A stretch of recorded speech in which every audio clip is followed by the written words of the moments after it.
And welcome back, ladies and gentlemen, to Loopin Through Life, hitting another coaster dive today. I recently took a trip out to the Midwest-ish area of the country, to Pittsburgh, Pennsylvania, to Kennywood. And there I fell in love with this wonderful hybrid of a roller coaster known as the Phantom's Revenge. We're heading to Kennywood? That's rich. Considering you left me behind like last year's Fast Pass, I was at home binge-watching sad POVs while you were off double-dropping without me like a traitor with a funnel cake addiction. Listen, Ferris, it was literally a last-minute trip. So was your birth. And yet, here we are, still paying for that mistake. Anyway, Phantom's Revenge is one of the few coasters where the second drop absolutely obliterates the first. Let's get into it. Welcome to Coaster Dive, the series where we dig deep into the steel, the screams, and the stories behind the world's wildest roller coasters. Today, we're heading to the hills of Pennsylvania to visit a coaster with a death-defying drop, a twisted legacy, and a name that sounds like it crawled out of a horror movie sequel. This is Phantom's Revenge. Nestled in the heart of Kennywood Park just outside Pittsburgh, Phantom's Revenge isn't just a ride. It's a redemption arc on rails. Kennywood, known for its classic charm, historical significance, and absolutely brutal potato patch fries, has always walked the line between nostalgic and thrill-happy. But no ride captures that balancing act quite like the Phantom. To understand Phantom's Revenge, you first have to meet the ghost of its past, Steel Phantom, a 1991 steel monstrosity that was supposed to put Kennywood on the modern thrill map. Manufactured by Aerodynamics, Steel Phantom debuted as a cutting-edge scream machine with a 225-foot drop, which, at the time, made it the tallest roller coaster in the world. It also had 4 inversions, including a vertical loop and a corkscrew, which, combined with Aero's infamous transitions, led to some of the roughest coaster experiences in the country. Sure, it looked cool on paper, but in reality, riders got headbanged so hard you'd think they owed the train money. Steel Phantom quickly gained a reputation: bold, brutal, and borderline masochistic. It was a ride you survived, not one you necessarily enjoyed. Guests complained about the whiplash-inducing inversions and the awkward pacing. But it did one thing well.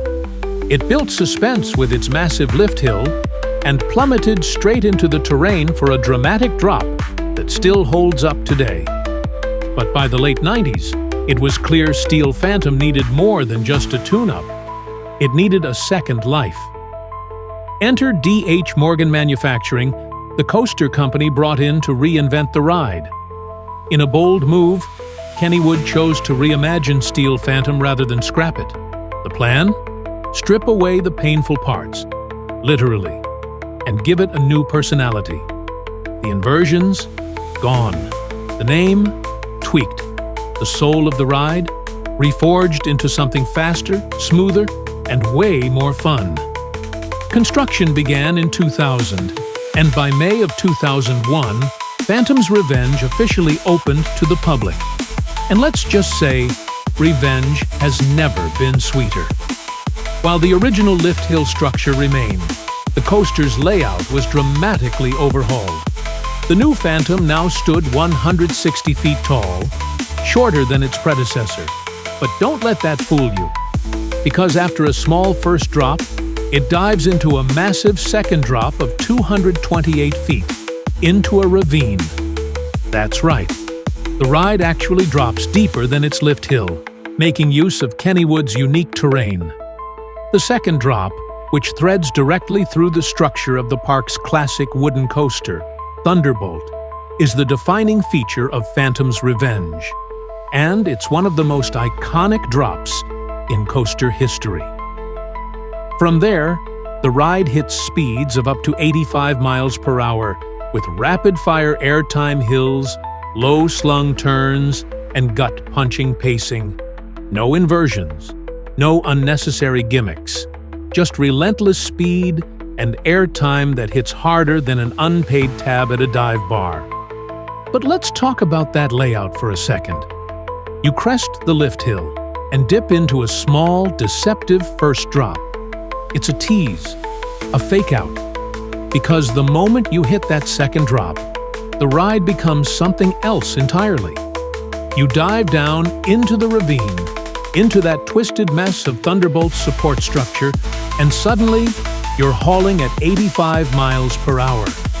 From there, it's a mix of ejector airtime and aggressive lateral turns. You slam into a double-up, a sharp turnaround, and a series of low-profile airtime hills that yank you out of your seat like they're trying to summon your ghost. The ride doesn't waste your time. It's compact, it's aggressive, and it doesn't let up until you hit the brakes. And yet, despite all that chaos, it's smooth. That's part of the magic of the Morgan redesign. It turned a coaster that once chewed through necks into a ride that feels like a celebration of speed and terrain. Now fast forward to 2024, when Phantom's Revenge received some much-needed love. After over 2 decades of operation, Kennywood began a partial retrack on key sections of the ride. This work focused on the transition areas near the second drop and several airtime hills that had begun to show their age. The retrack wasn't just cosmetic, it was a precision move to preserve the ride's signature pacing and intensity, while improving the comfort and longevity of the steel. Instead of a full overhaul, the work was done selectively, allowing Phantom to keep its bite while losing a bit of the rattle. Fans applauded the update. The retracked sections smoothed out a few of the rougher transitions without dulling the ride's edge. The airtime? Still vicious. The speed? Still feral. The layout? Still legendary. So how does Phantom's Revenge stack up today? It's a coaster that manages to be both old school and ahead of its time. It's not trying to be the tallest or the flashiest. It doesn't have a gimmick, no launches, no inversions, no spinning seats or backward gimmicks. Just raw, unfiltered speed and terrain-driven insanity. That second drop, still one of the most unique in the world. The airtime, top tier. The pacing, ruthless. And the fact that it was built on top of a previous ride's skeleton just adds to its legend. Over the years, Phantom's Revenge has carved out a spot on nearly every coaster enthusiast's must-ride list. It's frequently ranked among the best steel coasters in the country. And for good reason. It's not just a coaster, it's a comeback story. A phoenix made of rivets and regret. It also represents something rare in the coaster world. A park actually listened to rider feedback and rebuilt a ride into something better. Not just newer, better. Kennywood could have scrapped Steel Phantom entirely. Most parks would have, but instead, they gave it a second chance. And what they got was a fan favorite that stood the test of time. Even 2 decades later, Phantom's Revenge still hits like it has something to prove. It still haunts the ravine it dives into, and it still earns its revenge. One drop, one scream, one airtime hill at a time. Thanks for watching Coaster Dive. And that wraps up this dive into Phantom's Revenge. A ride born from pain, reborn in steel, and still scaring the hell out of people 2 decades later. It's proof that sometimes tearing something down isn't the answer. Sometimes you rebuild it, meaner and better than before. In an industry obsessed with first drops and flashy gimmicks, Phantom's Revenge stands tall, or, more accurately, dives deep, showing that pure, unrelenting speed and smart terrain use can still steal the show. Whether you're a coaster veteran chasing airtime, or a Kennywood first-timer wondering why everyone's screaming before the lift hill's even over, Phantom delivers. If you enjoyed the video, drop a like, subscribe to the channel, and tell us which coaster we should dive into next. And remember, never underestimate a ride with a grudge.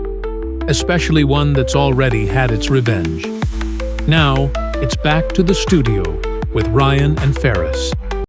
And that's going to be a wrap today, guys, with our deep dive into the Phantom's Revenge, a ride where their second drop says, screw the rules, I'm in charge. Much like you saying, screw Ferris, he can stay home. Again, I hope that lap bar bruised your soul. Listen, Ferris, don't be mad. Your frail cartoon bones couldn't handle the airtime anyhow. Please, I've survived your cooking. I can survive anything except betrayal, abandonment, and whatever that gas station burrito was that you left in the fridge, you monster. Well,